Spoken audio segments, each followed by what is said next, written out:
Hey guys, welcome to the channel. It's me, Colin, Project Constitution, and today we have a great show for you. We have Z Cohen and JJ uh, Watson. That's your last name. Sorry, I almost forgot. I blanked out for a minute.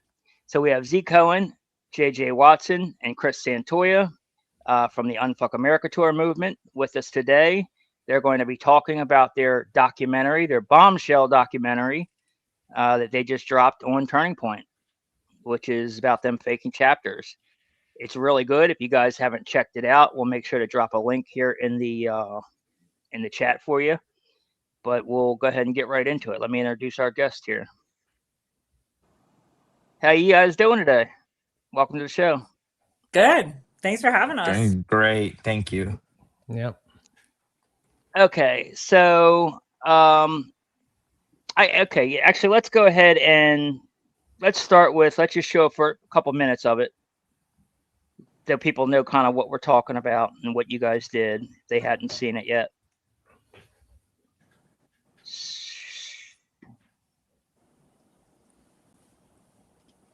Give me a second to pull it up.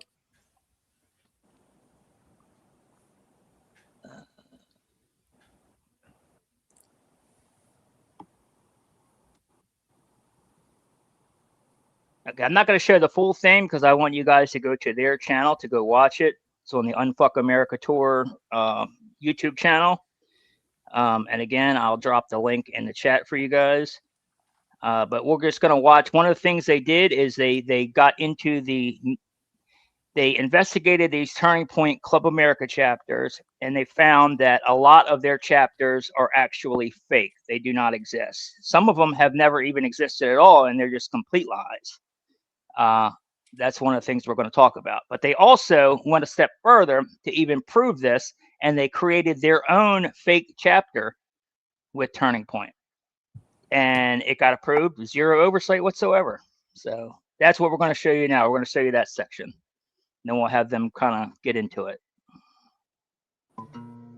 A student organization can come and go. Records can be incomplete. And a national organization may define its presence differently than the school does. But taken together, the responses begin to raise a broader question. How consistently is that presence being defined? And how closely do those listings reflect what's actually happening on the ground? Because if a chapter can be defined loosely, then how much does it take to actually create one? Could a chapter exist without a real presence on campus? Without the school even knowing? Could it exist in name only? And if that's the case, can 3 people in their 30s start a chapter at a high school that doesn't exist?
Ridiculous quotas. Like you expect it in 1 month for this one rep to start 40 chapters. So how are these reps supposed to do that?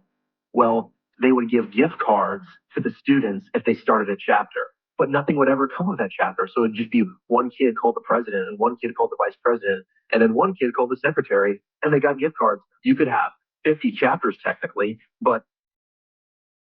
And by the way, the image you're showing here is the actual school that they created this fake chapter of, which has been closed down since 2011, if I'm not mistaken.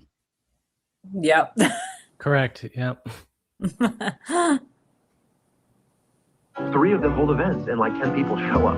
And the others, they were given gift cards or they signed up and nothing ever happened. He was pushing us towards other clubs. A name, a contact, a record that may or may not reflect what's actually happening on the ground. And when those different realities are counted together, they produce a single number. Ultimately, the question isn't just how many chapters there are, it's what those chapters represent, and whether the numbers being reported reflect a reality in schools across America, or something else entirely.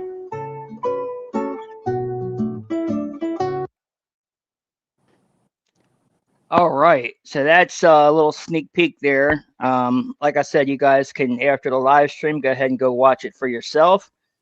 Just drop the link in the chat there. And just by the way, just so you know that we are not lying or bullshitting you guys here, this is actually Club America's website we are on right now. And if you go to their own website, right there, Wilkes County Training School, right on their website. So this is a chapter that they claim is theirs, a functioning chapter with students and organization behind it, and it doesn't exist. It's fake, made up, completely made up. They didn't do any verification whatsoever to see whether the people that set it up were, one, if they were students. They didn't check their age. They didn't check whether it was even a real school. Nothing. And I think that's real telling. But anyway, so yeah, so I guess how did you guys get started in this? What made you decide to investigate them? Yeah, so I think like the very first thing that sort of like tipped it, well, obviously like we're all operatives on the DEM side. Well, a lot of us are. So we, like a lot of these publications that are writing about Turning Point, they don't know the amount of work that it takes for chapters, right? They don't understand what it takes to get these students active and to actually have a functioning chapter on a campus. And not just that, but also like how hard the approval process is through the school. Like you can't just, like most schools don't let you just walk onto campus and start a chapter. And so because we already knew all this, and also in combination with the publications that were putting out all different numbers, by the way, on Turning Point. If you look at the New York Times, Washington Post, none of them have the same number of how many chapters they actually have. And it's not like they're like close. It's like they're not close at all, right? So that was what like first tipped us off, was that we were like, it doesn't feel right. Like there's too many things. And then in combination with us actually showing up to campuses where sometimes we'd go to pretty large universities where we had chapters and we'd want to debate Turning Point, and there was very little to no presence on campus. So that's what really like got us starting to ask the questions that needed to be asked that led us through this process. Okay. Yeah, very, very good. Yeah, it's definitely weird. You know, it's like they're making it up, the numbers just pulling it right out of their ass. Yeah. The other thing that was weird too is that when JJ and I started like going through this, the first thing we did obviously was look at the Wayback Machine, right? Like to see when did because what was very unclear was that publications about Club America specifically were all over the place. So we didn't even know what year like Club America officially started, or when the name had changed, or what that process looked like. So what we had noticed was that I believe it was like August 11th on the Wayback Machine, there were no chapters at all from last year on the Club America website. And then all of a sudden within 2 days, it populated to like 1,300 chapters. And that to us too was like, I mean, if you're starting to build like a new thing like Club America, you would think that you wouldn't just have 1,300 chapters in a couple days, right? Like it would slowly increase over time on the website. So that was also really bizarre to us. Absolutely, I agree.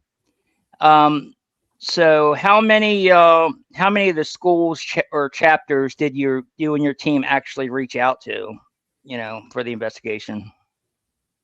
I think JJ could answer that exactly. Yeah, so in the end, it was a total of 71, although I think some responses from them are still starting to trickle in a little bit more. And actually, since we've started posting stuff, we've gotten some outreach from some people that have done their own little investigating, and they've kind of called some schools in their area and have found pretty consistently that like at least half of the schools have absolutely no idea what they're talking about with a Turning Point chapter.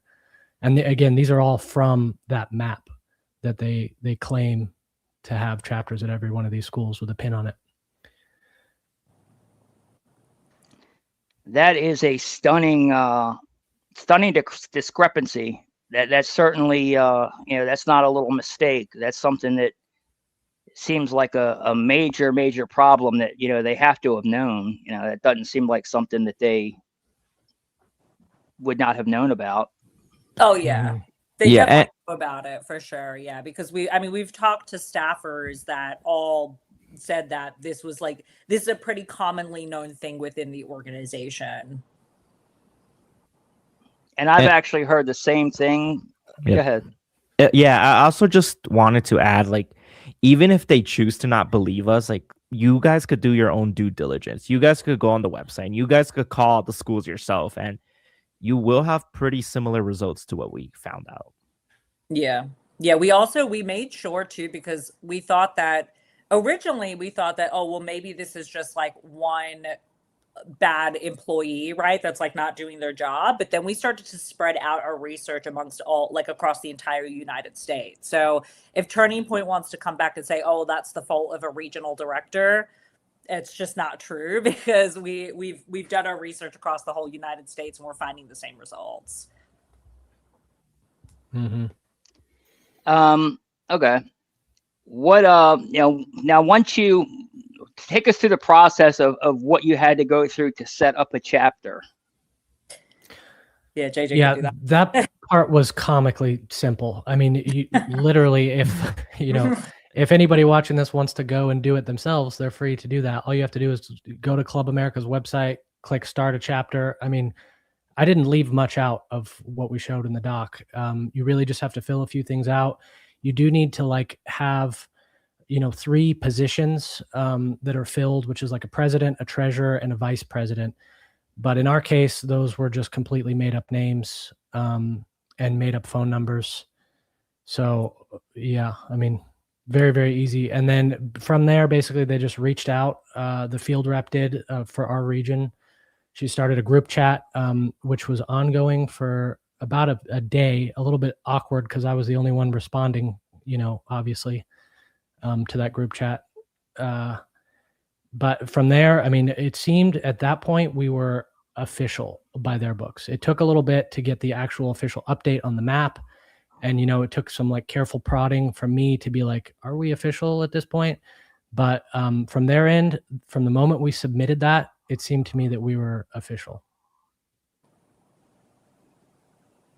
Okay. So they didn't, in that process, they never asked for your identities or license or, IDs. Well, obviously you don't have a license if you're high school, but they didn't ask for your IDs or any kind of information just to verify that you were real people or who you say you were or any of that.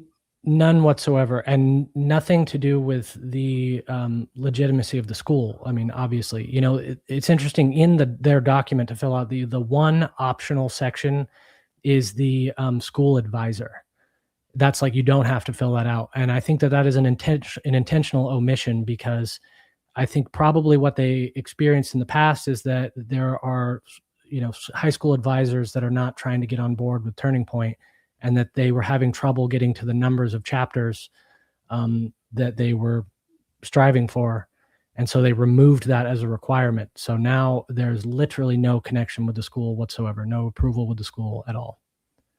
Yeah, that's a big problem, because they have to have an advisor. Like, just if you start a chapter at National Ground Game, there's no way for you to get even one step into the process without us talking to you, because we have got to make sure that your advisor is aware of this, you're properly registered with the school, and then we meet with you once a week, like on camera, to verify that you are who you are. So it's, yeah, I don't even know how they were able to even get that far in the process if they have any kind of legitimate chapters. Yeah. Yeah, it's definitely concerned. Go ahead. Oh, just to kind of loop back to what Z was saying, that, you know, they can't really blame this on anyone in sort of the middle of management, because this is really a top-down sort of structure where, you know, I think that they're aware of how loose their requirements are. They're aware of how ridiculous their quotas are for their field reps. And all of it serves to just inflate this number that you see constantly on CNN or, you know, local news stations. They're throwing, you know, 3,300, 3,500, 4,000 around all over the place. And that number is used to imply the scale of this organization. So I don't think they have any interest in verifying something that would reduce that number. No, I agree. I think it was intentional, because that's one thing that's been very apparent, not only with, you know, people within the organization we've talked to, but even Candace Owens has mentioned on her show that, you know, at a certain point around like when Tyler Boyer and Andrew Colbert and stuff came on board, that they became less about the mission that Charlie had and became more about metrics driven and, you know, getting donations and about growth. And that's what they cared about more than what their actual mission was. And that seems very apparent. And that's, you know, this is, I think this is long-term effects of that. You know, they honestly, this reminds me of like the Wells Fargo, you know, back in 2017 when the Wells Fargo, when the banks got caught back in 2017, where they were making all those fake accounts, you know, taking customer information or whatever, making fake accounts. That way they could meet their quotas, because Bank of America corporate was giving them, you know, insanely, you know, the sales reps or whatever, they were giving them insane quotas that they had to reach for setting up new accounts, you know, per day, per month, or whatever it was. I don't know what their quota was, but they were giving them these unattainable goals, you know, to set up new accounts, putting so much pressure on the representatives, you know, that were, you know, the sales representatives, that the sales representatives had to, in order to meet these quotas, the only way possible to meet these quotas, and I'm not condoning it, it's definitely wrong, but they were faking that. They were taking people who were existing customers, and they were taking their information and signing up new accounts with them, like new savings accounts or whatever, without their permission, without their knowledge, you know, just to meet that quota. And this kind of gives off the same vibes here. Yeah. I think that's a great analogy, actually, because in talking to some of the former Turning Point employees, this is very much a problem of the work culture there, that like these reps were afraid for their jobs and their livelihoods if they did not meet these specific, totally unattainable quotas. And that's like a crucial part of this story, is that the leadership top down must have understood this, the incentive structure that they were creating. Absolutely. Yeah. And like I said, I've heard this from multiple people as well. You know, this was basically a known secret. This is something that was very well known within the organization, even including the executives. And they just chose to do nothing about it. Yeah, because it's not really about organizing, which means that obviously, I mean, I don't know. I'm not here to speculate, but I think $80 million a year on chapters, and even the chapters that do exist, which again, I mean, is probably less than 10% of them, can't even get money for pizza. I don't know. You can come up with your own conclusions to that. $80 million is a lot of money to spend on a year. I'm sure you can afford a couple of pizzas for some chapters. Yeah, and that's something that I've noticed as well with people that I've talked to at these chapters, that they're not getting the money. You know, the money that Turning Point has been taking in, it's supposed to be going to these kids and to these chapters, is not actually getting to any of them. They're not giving these kids, these chapters, any money, you know, to fund these organizations. It seems like, and I don't have proof of this, so this is just my opinion, but I believe that they're taking all those donations and just funneling them into like Turning Point PAC, Turning Point Action, and pushing them out to candidates instead of what the money should be going for and what the donors think it's going for, which is for the students, for the activism. Yeah. Yeah, and it's all very suspicious. And I did remember that we spoke with somebody, JJ, you could probably confirm this, that was telling us that when Charlie was alive, they were getting money for things, right? Like for speakers fees, for things like that. And then after he died, they weren't getting that anymore. So I do think that when Charlie was alive, this was a more honest system from what we've heard, right? So it's unclear whether Charlie knew about this or didn't know. I mean, obviously, we're never going to know, right? Like we could only speculate. But yeah, but it was interesting to us that there was at least some money there when Charlie was alive. Yeah. And I think it might have been the same person, but we spoke to somebody who was talking about, it got to the point where she was seeing these donor checks being written and they were being made out to Turning Point USA, and she was handing them in and essentially seeing these checks just like vaporize. They were not going back to her or her chapters. She was a field rep. And so it got to the point where she started telling people that were going to donate to actually specify the region on the check itself, because then Turning Point couldn't cash that at a corporate level. So it was such a problem that their own staff was finding a loophole. Yeah, that's definitely sad. And I'll reach out to you privately and see if we can get names of some of these people you talk to. If any of them, I know some of them are scared scared to death. But if any of them will go on the record, then I'll see if we can talk to them. So give us out of all the schools you've contacted, what's the most egregious example of a fake chapter that you discovered? Oh, I mean, give us the name, who you spoke to, if you can, and what they told you. Some schools, I mean, they just didn't exist at all. Like there was no record of them ever having filed any type of paperwork. They'd never witnessed any students on campus ever gather for any type of meeting. Like it was just clearly completely a faked chapter. And that was quite a few. That was a lot of them.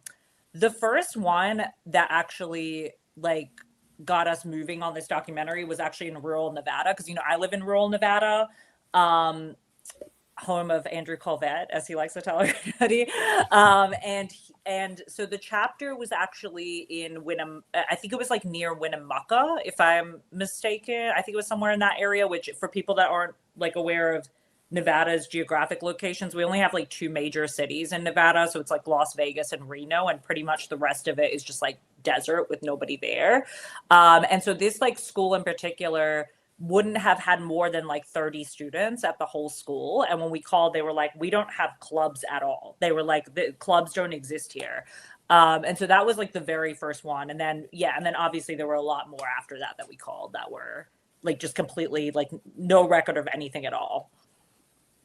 Yeah, and some that we talked to were aware of their presence on the map and had tried to reach out to Turning Point to get themselves removed because it was inaccurate, and were basically ghosted. Oh wow! So even the school, this is a problem that even the schools knew about and tried to fix, and Turning Point, it seems didn't care. They just ghosted them. Didn't even bother contacting them back.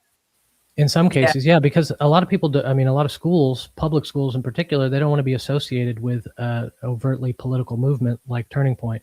Well, and I mean, something else too that's interesting is that it seems to us that the whole genesis of the Club America name was actually to distance it from Turning Point, because they were having such an issue with starting chapters at high schools because the name was radioactive, So Club America was really, it seems to us, created to obfuscate the fact that they're connected to Turning Point at all. And one of the school club administrators we talked to said she felt very tricked by that whole thing, because it wasn't until late in the process of some students trying to start a chapter that she realized it was actually associated with Turning Point. Okay. How many of the schools that you contact out of the 71 or whatever, how many flat out told you? Do you have a number of how many like flat out told you they have zero affiliation with Turning Point, and it still lists them as active? 31. So Wow. nearly half. Yeah, nearly half. Yeah, that's where we really were like, okay, this can't just be like a miscommunication. I mean, if you have 2% of them that say that, that's one thing. When you have 50% that say that, that's something completely different. I agree. Absolutely. I mean, I can't even understand, as somebody that like works in chapters, I couldn't even understand 2% because of how strict our internal processes are with this stuff, right? I mean, obviously, like as a organization, we don't want to break like any rules at public schools because that could like tank our organization's reputation nationally, right? So we take that stuff very seriously. And we also, if the school does not want us to be there, then we are not going to be there because again, our reputation matters to us. And if they say, you know, we don't want to engage in political activity, then as long as that's the rule for everybody, right? Like as long as that's the rule for everybody, we want to respect what the school has to say and follow the administrator's rules. So yeah, to us, it's just, again, it's very hard to come up with an excuse for this, which is probably why we haven't heard from Turning Point yet, is my assumption. They're too busy, I guess, right now getting, 100 viewers on the Charlie Kirk show, which I'm sure Charlie would have loved that. Yeah, and Z, they're talking about fraud. That's what they're talking about today. Yeah, it's ironic, beautiful. Really. Yeah, it's ironic.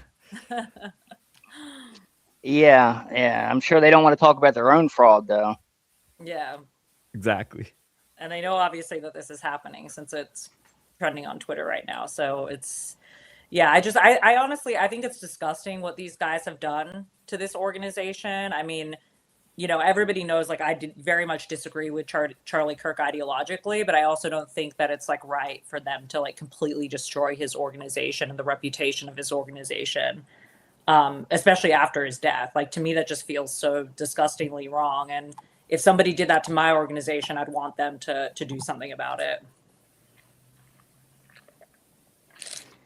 Yeah, I agree. They've completely done a 180 flip from everything Charlie stood on. They're pro-Iran now, pro-Iran war. Charlie was anti-Iran war. They try to make him out to be like he was a huge, our greatest ally supporter when he did a complete 180 flip and was in the middle of, leaving the cause. I mean, just everything they've done has been completely against what Charlie said. Even as far as the those donors that we're, I can't say the names. I don't want to get shadow banned, but that country's donors that were pressuring him, that he called it moral. They were trying to morally blackmail him, and he turned their money down. He said, doesn't want their money. Well, after his death, what do you know? Erica and Turning Point are now accepting the same money from the donors that Charlie turned down. Yep. Yeah. Which, I mean, that in itself should tell you a lot. Yeah, I mean, absolutely. And honestly, it really bothers me just how close that they have a very, very weird, close relationship with the Trump administration, in the White House. And that honestly, it's unethical in my opinion. I mean, because like even like when Wolves in Finance put his video out about the fraud at Turning Point, specifically like the financial fraud, in order to try to combat that, they reached out personally and had Scott Bessent send them a letter claiming Turning Point is perfectly fine. There's no investigation whatsoever. They're a great organization or something. I'm paraphrasing. It was something like that. And, to me, I'm like, whoa, that's wild. And the timing that it was done, too, you could tell because, the letter was dated. Like there was no time for a letter to be sent and then mailed back. Like it was done in person. Like they just called him up and said, "Hey, I need a letter," and he just did it. Yeah. Very, very wild. Okay, so getting back into the quotas and the field reps. In your documentary, you mentioned something like 40 new chapters a month is what their quota was. Can you confirm that number? And how did you learn it? How were you able to find out what their quota is? Like, did you ask these reps when you talked to them, or like did other insiders tell you? Did they tell you? And also, did they tell you like what kind of pressure that they're under? Yeah, and I would say that one of the things that we took into account when making this was that we didn't want to just take like one person's word as whatever was going on, right? Because we don't know. I mean, maybe they were like fired by Turning Point and had a bad relationship or whatever, and we want to tell the truth. That's the goal here. But what was interesting was that from all of these different people, first of all, none of them knew each other. We didn't talk to anybody that knew each other, and people came forward on their like completely on their own to tell us their stories. We did not look for these people. They were just coming forward telling us like, hey, we've heard you're doing research on this. We have stuff that we want to say. And the weird thing was that all of them were using, one, the same numbers, two, the same type of language, which was very concerning, which I think we'll talk about more in like part 2 and part 3, because if I'm being honest with like everybody, this is just scratching the surface. This is just scratching the surface. A lot of us, I mean, you know, it's like hard to sleep after like listening to like some of the stuff that we heard from Turning Point employees. Like it's really, for lack of a better word, it's just like really fucked up. Yeah, you told me about some of it. You know, I'll your part 2. I don't know if you want to give a little spoiler for your part 2, but one of the things that really hit me hard was what you told me about one of the Turning Point former employees you spoke with. Yeah, and I hope that person comes forward and wants to say more like publicly. And the good thing about this is that, you know, keep in mind that like this has been a secret for a long time. And I'm sure that there's been a lot of Turning Point employees that have been threatened with lawsuits. And I mean, you know, obviously people like us, we don't care. We're like, you know, send your lawsuit if you want to send your lawsuit. But I think if you're just like a little old random person, right, that like doesn't have a lot of money, or even if you're, you know, just like, you know, relying on like getting another job, I think that's really scary, like for them to like have to face that. And I think it's like feels like it's not worth it. But now that this is out there, I think that they're going to start to feel more comfortable. I mean, we even heard from one of them this morning that they feel so much more comfortable now that this is out in the open, right? Because now it feels like they can speak more freely. Like if people come forward in numbers, they can't sue everybody. They can only do it if they find out it's, you know, one person behind it. Which again, to be very clear, like if Turning Point is watching this, this was not just one person. So there's no way that they're going to be able to blame any singular person in the making of this. We talked to a lot of different people, all of whom said the exact same thing.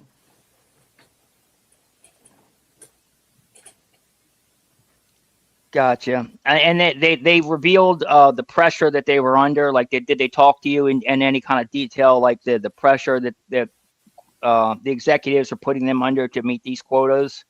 Oh yeah. They were, and JJ could tell us more for sure, but like, yeah, they were all, and they all said, but just to give people an idea, like 40 chapters in a month is not possible. Like, it's not even possible. Unattainable.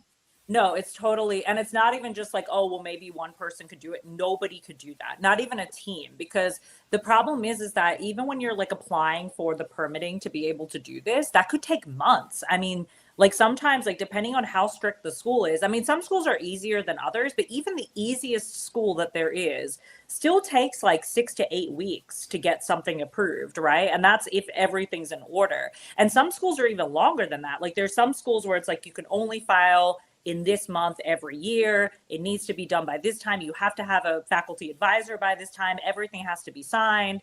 And that could take like a year to start a chapter. So 40 is not, it's just not possible. Yeah. Well, and one of the reps that we spoke to, in her words, said that they lived and died by their annual reviews. And so when those came around, it was time to like assess whether they were going to be basically fired or be promoted within the Turning Point ecosystem. And that was a really brutal time for them. In fact, I'm actually, because, I still have that text thread, I'm getting messages now about our Turning Point chapter from that field rep because it's the end of the school year. And I think that they're just like going around checking everything, making sure everything's in order for their annual reviews. But like that is where people suffer the consequences of not meeting these quotas, it sounds like. Gotcha. Do you know if they had any like if they offer these representatives any like bonuses or for hitting certain metrics or anything like any kind of financial reward? And also, well, I guess that's a separate question. But we'll ask you about the gift cards that they were giving out as well. But I guess I will do that separately. Yeah. So one of the reps that we spoke to, he said that basically they were promised some exorbitant bonus if they were to reach some impossible metric, and the purpose of it felt to him was so that when you didn't achieve it, it like broke you down, and then they would step in to be like, oh, we'll show you how to do it properly. And that was part of like how they basically made their employees feel like they were sort of worthless to like build them back up. I mean, it's a whole system of manipulation, according to this one rep that we talked to.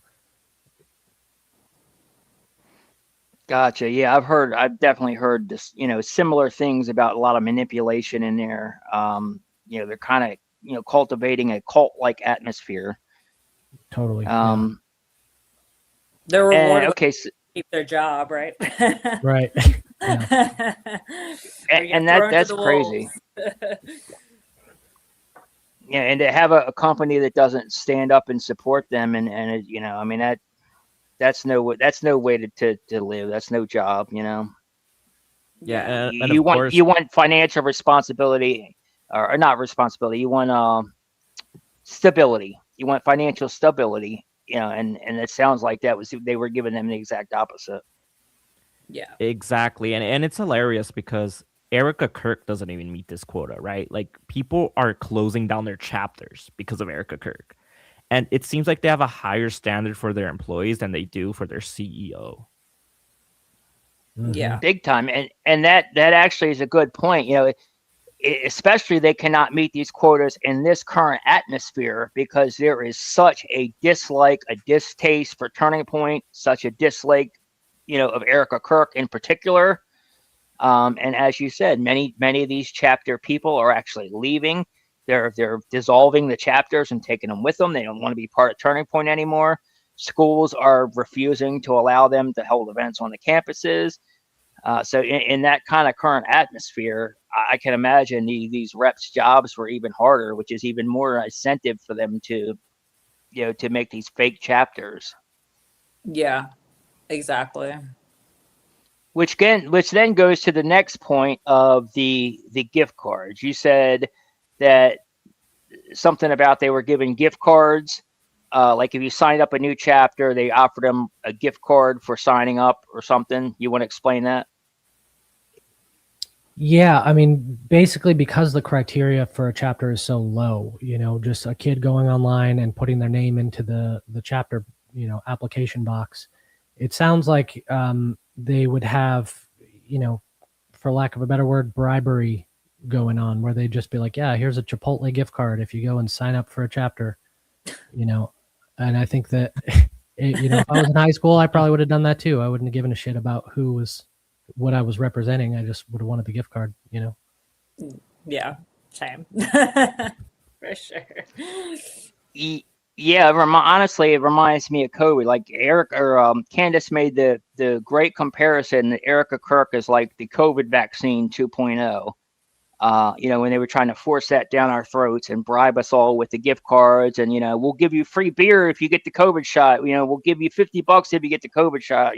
All these free things they were trying to bribe us with to get us to take the COVID shot, and that kind of sounds like the same thing that they're doing with these chapters to get people to sign up.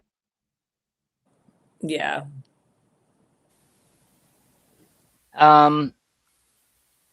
Okay, so do you know if Turning Point itself receives any kind of per chapter allocation,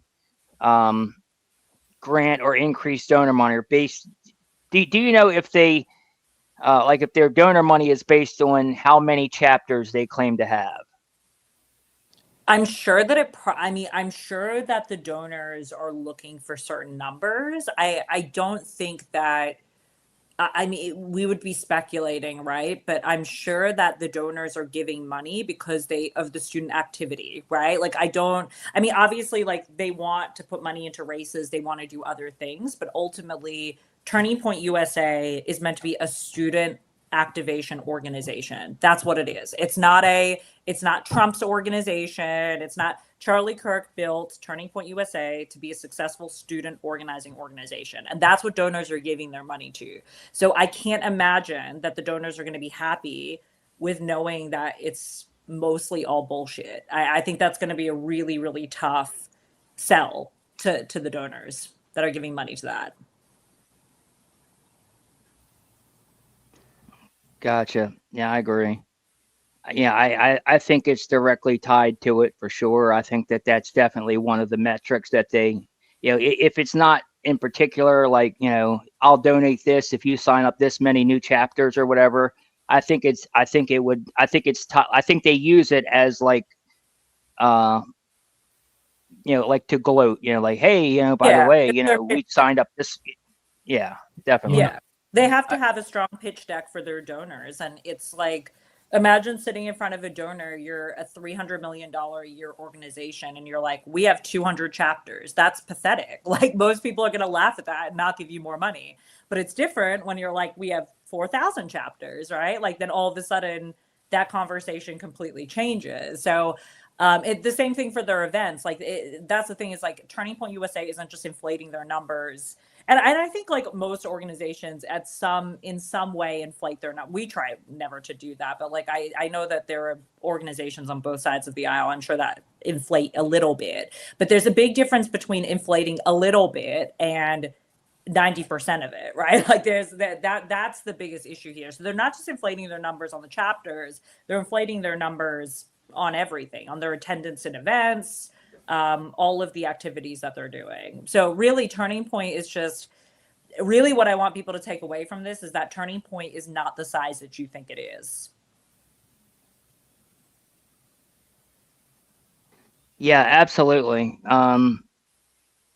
We can definitely tell that just by their events now. I mean, you can see when they hold these events, they now have to put up the black curtains on the side and cram everybody into a small little area to make it look bigger.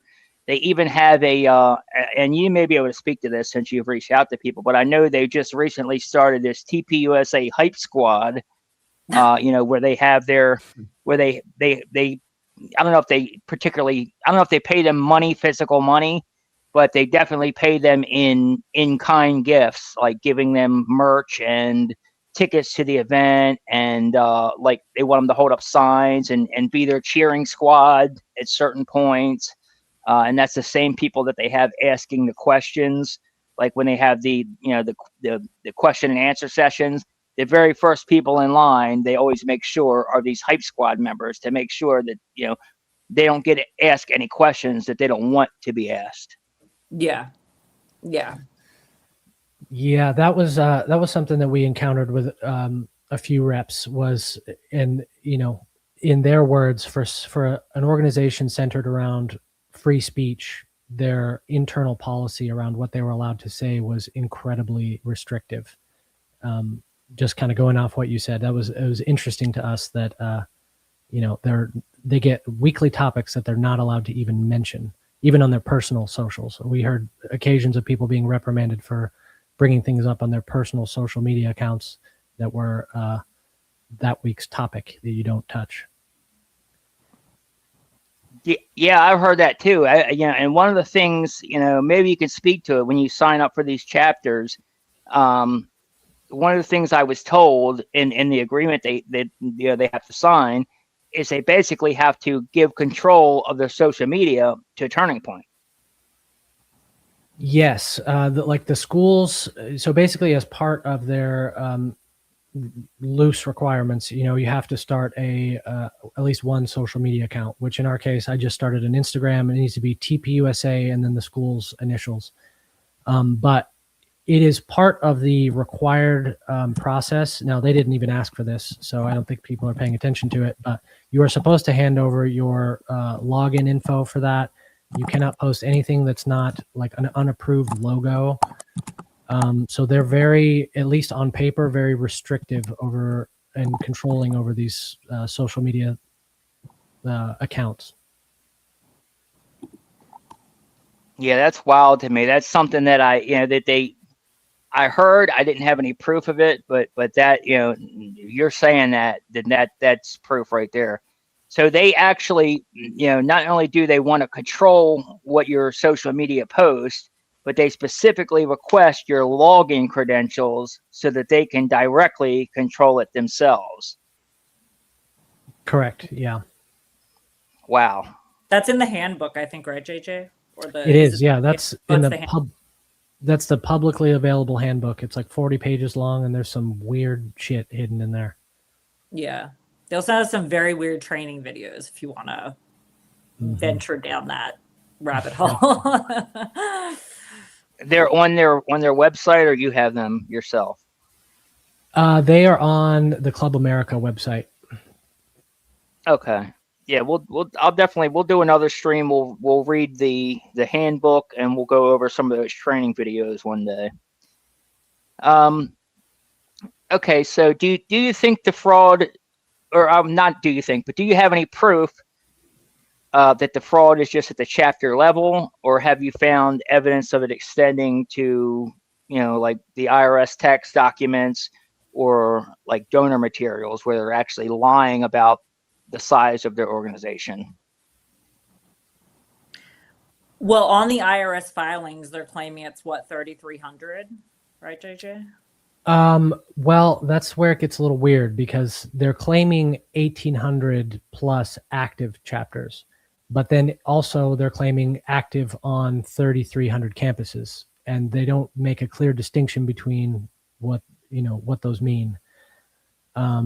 But in any case, I mean, I think that like their chapter numbers are one of the things that probably the biggest thing Turning Point has going for it is its sense of scale. I mean, in all regards. So that number, whether it's in tax filings or donor pitch meetings or whatever, that number is central to justifying how much money is being taken in and how much money is being spent in our findings. All right. Now, based on your research, out of the 1,800 or so chapters that they claim, what's a more realistic number of how many chapters that they have are actual, real chapters that are functioning? Like people actually, the school was actually involved and there's actually kids involved.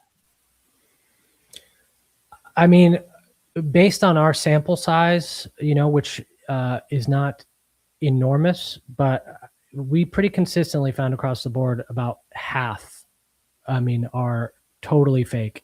In that number of the 72 schools that we contacted, a few of them just didn't want to talk to us. So it could go either way, but half of them for sure had no chapter, no affiliation. So I think it's safe to assume that number scales up.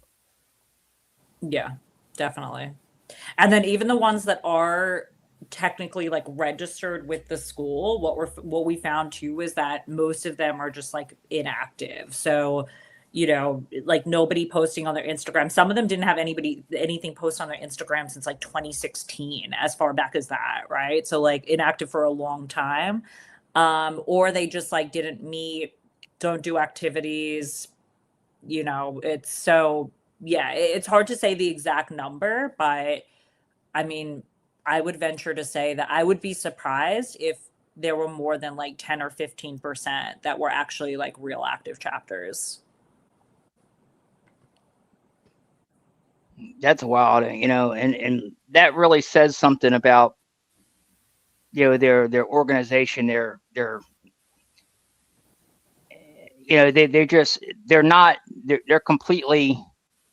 complete fraud, man. Honestly, they're just complete fraud. I really can't say it any other way. Sad for the students involved too, because I think that some of the students probably did like want to have a real place for them to organize and didn't get that. All right. Anything else you guys want to put out there or say is about the documentary that we haven't already addressed? No, I think that's it on my end. More to come. More to come, yes. So about part 2 then. You got part 2 coming out. You want to give them a little teaser of what's coming in part 2? So the problem is we have a lot of information to sift through now. So we have to like sit down and figure out how to present that information because it's a lot. It's a lot.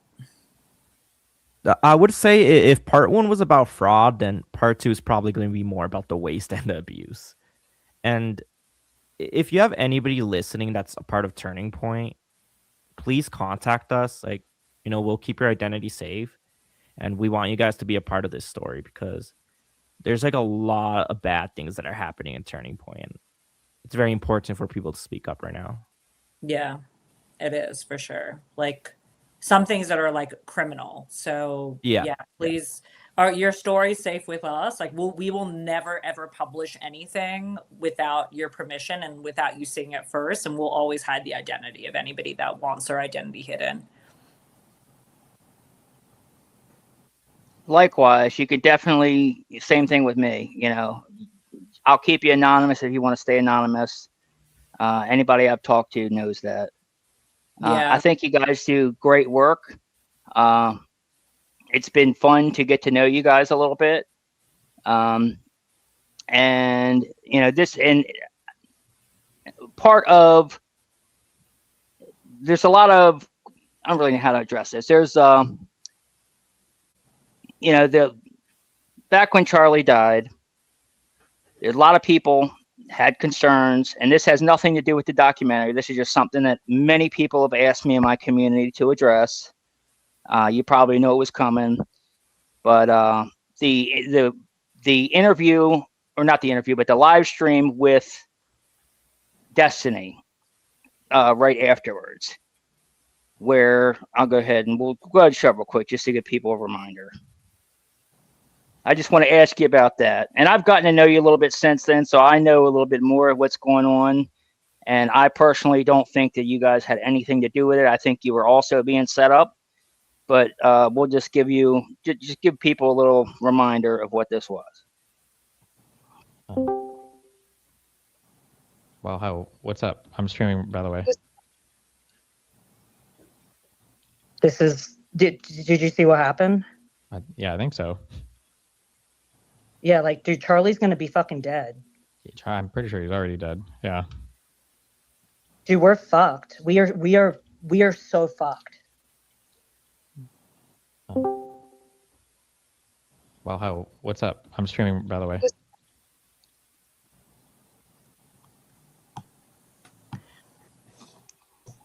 Yeah, I'm always open to talk about that day, for sure. Yeah. So, yeah, just kind of put us in, give us the mindset of like what you were thinking there. Obviously, you didn't mean like, yeah, we killed him. We're fucked. We're involved. I think I don't want to put words in your mouth, but to me, knowing what I know now, I think it meant more the organization, like you knew, because obviously, Hunter was involved with your organization, and that would be a very bad thing for you guys. Well, actually, even if he's not involved. I wasn't actually even referring to the organization. So I was actually referring to America being fucked because, like, honestly, I think that America is, and I'm going to get pushback from my own side. If people don't know this, I'm a Democratic operative. I work on races in the Democratic Party, to give you context.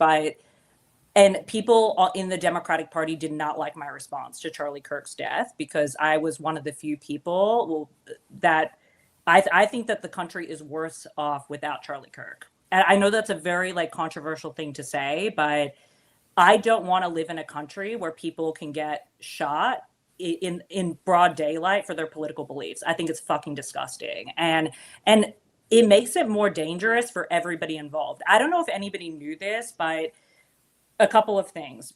One is that Hunter was obviously he was planning that debate, right? But like he was obviously right in front of Charlie Kirk when he got shot. We were one of the first people to get that footage before it even broke on any type of, nobody knew that Charlie Kirk had been shot before we knew, because Hunter was obviously like shocked about what happened, right? So that was really like, we didn't even know what was going on. And then we were also actually scheduled to be at Colorado State University 5 days after that, next to Charlie Kirk in the tent, right? And on top of that, so that was going to happen on, I believe, like 5 days later on Wednesday. And then 2 days after that, so a week later, we were actually going to be debating Charlie Kirk on Jubilee. So we already had our tickets scheduled. Like this was going to happen. And that was going to be the first time, like that week after that was happening was going to be the first time we were going to actually meet Charlie Kirk in person. And that was something that we were excited to do, because obviously we'd had a lot of back and forth with Charlie Kirk. And I don't know if your audience knows this at all, but like, I really encourage you to look at the history between Charlie Kirk and I. Charlie never actually said really anything terrible about me ever. I mean, he did one video on me where he called me the Timu Charlie, which I still carry to this day. That's hilarious, actually. Yeah. So if anybody else says that they're the Timu Charlie, you are not the Timu Charlie. I'm the Timu Charlie. Okay. And he actually made a video about me. So actually, let me give your people context, because it's not going to make sense otherwise.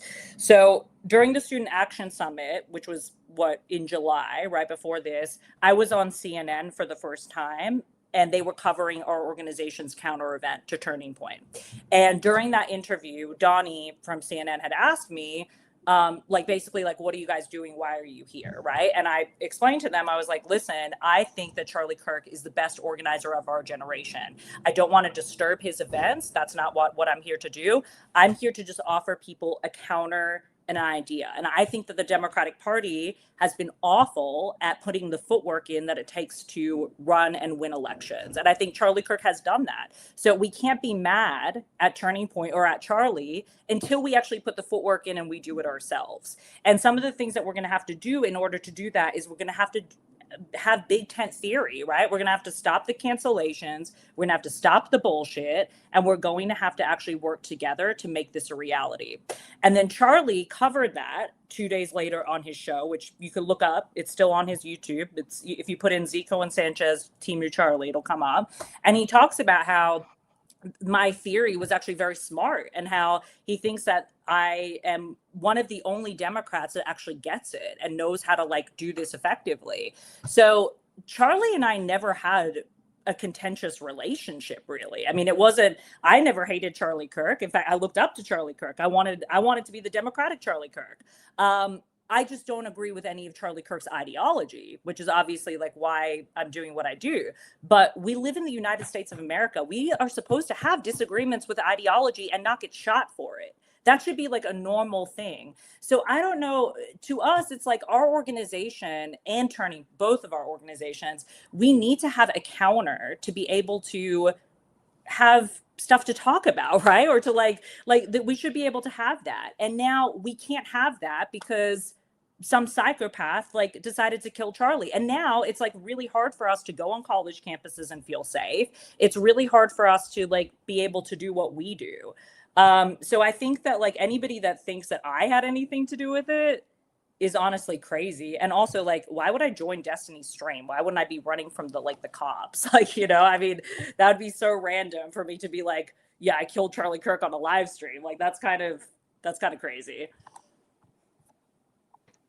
Yeah, and also, you wouldn't have paid for and scheduled your events and trips for, the next coming shows if that were the case as well.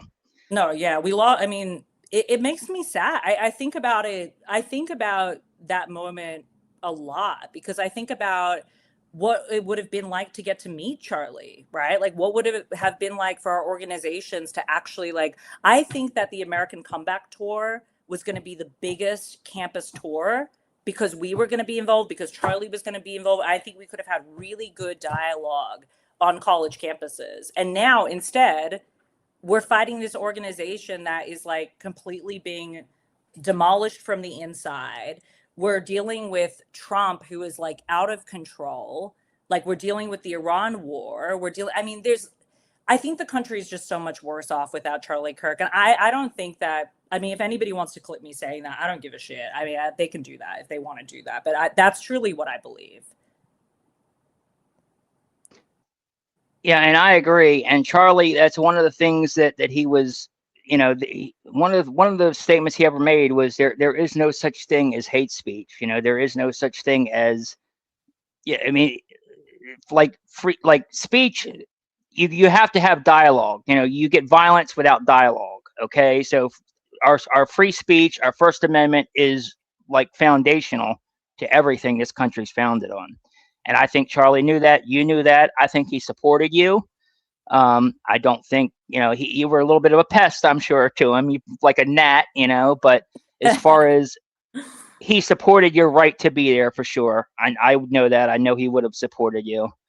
Well, and I think it helps him too, right? Like, if you never have any pushback, that's boring. Like, nobody wants to like do that. That's not fun. It's not exciting. Like, we live in America. We should be able to have a battle of ideas. That's like what our country was founded on. So I think Charlie really believed in that, which is why he said that he was going to show up to Jubilee. And I really respected that he was going to show up to Jubilee, because he was going to be surrounded by, I mean, mostly the Unfuck America tour, but like also like some really strong debaters on the left as well. That, I mean, if he didn't want to have that conversation, he could have easily gotten out of it, but he chose that he wanted to do that. And yeah, I just think that it's a really, I just think that, if Charlie was still here, obviously Trump would still be in office and there'd still be a lot of problems. But like, I think that I think that Charlie tamed a lot of what Trump was doing. I don't know if we would have gone into the Iran war if Charlie was here. I don't know if we'd be at the same place with what's happening with that country that you don't want to say on here so we don't get shadow banned.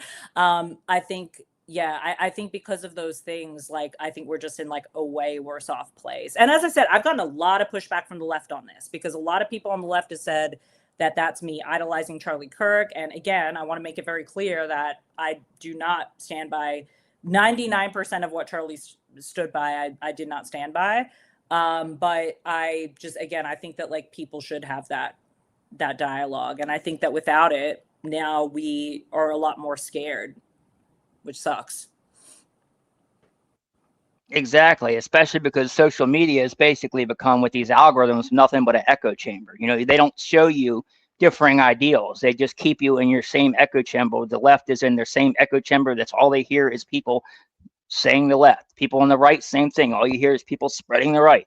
They're the only time at these events, in-person events, the only time that you actually get the real dialogue. You get to get that town hall experience where things come together and the meeting of the minds, and that's where great things happen. That's where compromise happens, and that's why it's so fundamental. And that's why it's so, what they did is just so terrible, because that's a major loss for our country, and it really upsets me. And what's happening now too, I mean, like, so much has happened since Charlie died, and I just see things getting worse, unfortunately, which is why, like, I don't think we have the luxury anymore of making this Democrat versus Republican anymore. Like, I think this really is like it's top down theory right now. Like, it's everybody versus the top. And so that's why, like, we have a lot of friends that are conservatives, a lot. I mean, there's a reason why Unfuck America is so popular amongst the kids that are leaving Turning Point. They're not going to the Democratic clubs. They're not going to the DSA. They're not going to the YDSA. They're coming to us because that's the way that we think, is that we want the truth. That's what we want. We're here to expose the truth. We're not here to do anything else. And I think that a lot of the Turning Point kids and a lot of our friends on the right, like, really respect that. And and that's why, those are the people we want to form a coalition with. We want to form a coalition with people on the right.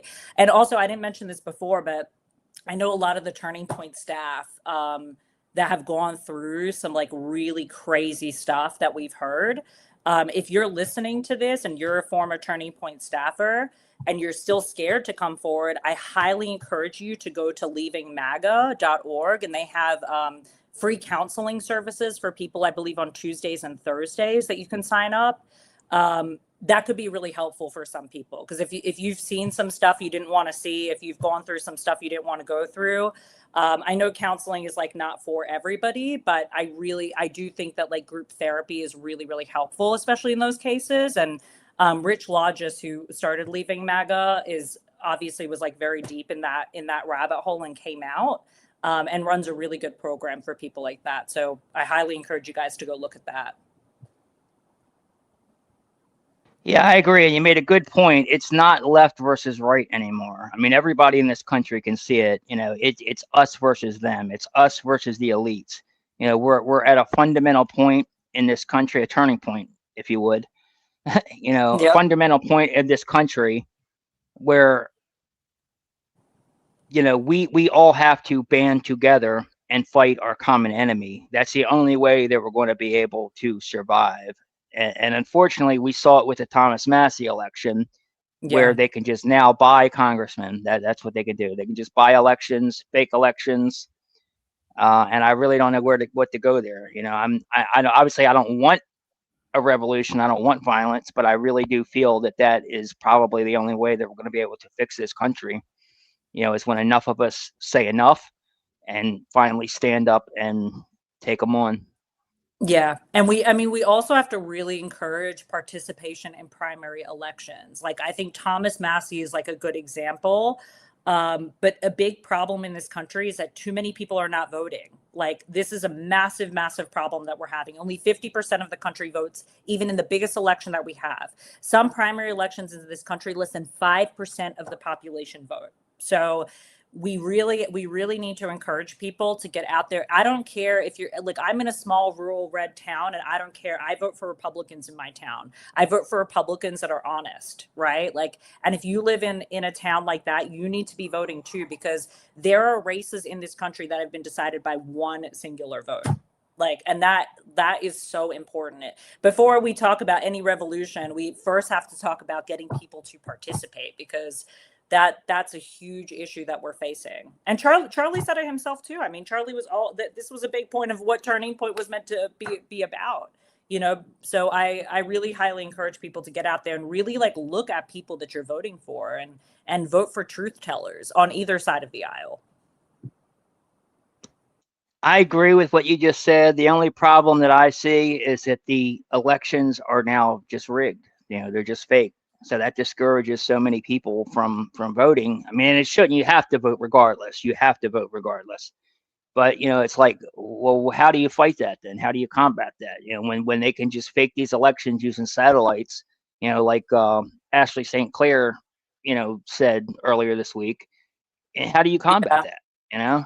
Well, there is a way that, I mean, I highly encourage people, put your money behind organizations that are exposing and also doing the deep research to stop this. So like, obviously we're a part of that, but then also like Democracy Defenders and Mark Elias's group is looking into like this AI and like trying to make sure that we do have free and fair elections.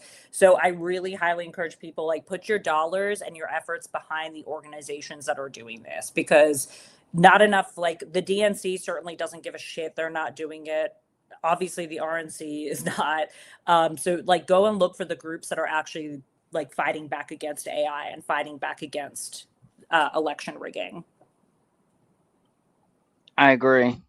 And I'm gonna be straight up honest with you guys. You know, I'm discouraged of politics altogether, but I'm going to vote for, you know, if a Democrat candidate comes out there and says that they are not going to take any money from you know who, if they're going to support a proper independent investigation into Charlie Kirk's death, then I'm going to vote for them. Yeah, I don't care whether it's AOC. I don't care who it is. You know, the first person that says they're going to do that, they got my vote. Simple as that. Us too. Yeah. Well, that's basically all we got. Let me see if we have any questions from people here. I'm not monetized, so I have super chats, but it's kind of weird. I have to donate through a link to do it. Let me just check, see if anybody did anything.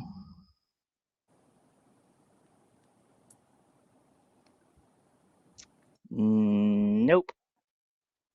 Okay. Yeah, so we'll leave it there. Great interview, great documentary. Thank you for coming on. Real quick, you want to tell people how they can donate to your organization, because you guys definitely need support, and I would encourage you guys all to support them because they're doing great work. They really are. And it's not, like I said, it's not about left or right now. It's about us versus them, and that's the big thing that matters. And I've known Z for a while now. I didn't know her before Charlie Kirk, but I've gotten to know her since, and I consider her a friend. And they're good people, and they have a good heart, and they want to do the right thing for this country, and I support that, and I think you guys should too. And I also want to make real quick. I want to make one more point too about the Destiny Hunter Kozak thing or whatever.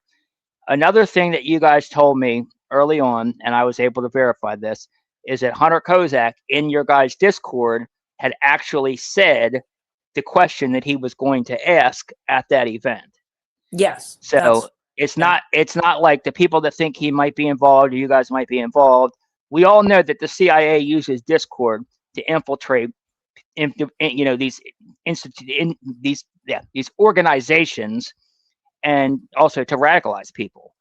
So it's very, it would be very easy for the CIA to have gone. You have somebody that's in there, have infiltrated them, to see that question and know he was going to ask that specific question, and try to set it up to frame their leftist patsy that the leftists did this. Because obviously you saw people, like all the Charlie Kirk people, a leftist murdered my friend Charlie, Jack Posobiec and all them. And they even to this day, they're just trying like hell to blame it on leftists. And it's not leftists that did it. And I think that was the plan. And part of that was them trying to frame your organization and frame Hunter, as well as frame Tyler Robinson. So I just wanted to point that out. It's because like a lot of people wondered, well, how would they have known? Was he involved? I don't think he was, because he answered, like I said, the question was in the Discord. It was open. People knew it. They saw it. The CIA probably knew it. That country's intelligence probably saw it and knew it. So yeah, I just wanted to point that out. But anyway, so you got anything to say about that? Yeah, I mean, we use our Discord for obviously all of our like debate prep. So that specific debate wasn't different from any other debate prep we'd usually do. I mean, when any of us go on Jubilee, when any of us are on any of these debate platforms like Dr. Daff, anything, I mean, we're always like, running it by each other to be like, oh, do you think that, like, oh, what could he say if I say this? Like, and, we bounce ideas off each other. Oh, he's probably going to say this, or, answer back with this. So it wasn't like, this is just something, I mean, we still do to this day, right? Like, we always have these conversations about like how to make our debate skills better. Yeah. So it's also, I don't think people know this too, but like, Hunter wasn't even planning, and I'm sure he'd be fine with me telling you this. Hunter was not even planning to go to that event. He actually had like a newborn baby a couple days before that, and like was obviously busy like doing other things. And I honestly I feel so sad for everything that happened to Hunter too. I have 2 kids under 2. I just had a baby 3 months ago, and like the stress of having like a newborn baby, and then on top of like I can't imagine. One, like witnessing that, right? Like being like the first person to witness that and how stressful that is. And then having like a baby, and then having all these I mean, it's like, and then all these conspiracies, like it's so sad to me. And I really like encourage people to like reach out to Hunter and give him support. Like, don't like, imagine what that would be like if you were in his shoes. Like, I really like would encourage people to like really think like that, because it's a really fucked up situation. Yeah, I definitely agree. Okay, so how can they donate to you guys? Definitely donate nationalgroundgame.com, or you can donate through the Unfuck America Tour, same link basically. And just want to thank you so much, Colin, for having us, and we consider you a friend too, of course. And just hope that we can work together, and you'll be the first to know when part 2 is out, obviously, and we'll give your audience a front row seat. Awesome. Make sure you guys follow Z Cohen Sanchez on X, the Unfuck America Tour. You want to go ahead and let them know what your socials are, Jay, so they can follow you? Yeah, so you can find me at just JJ Watson on most socials. All right. What about you, Chris? Yeah, you can find me at Santoyo Chris on Instagram, and on Twitter it's just the reverse, Chris Santoyo. Awesome. Well, thank you guys all for joining us. Great show. Hopefully this goes viral, and we'll see if Turning Point responds. I really don't see how they can't. You know, this is a really big deal, and you know, they're not going to be able to just ignore this one. So, great job. Thanks. Thank Appreciate you. it. Have a good See one, you guys on the next one.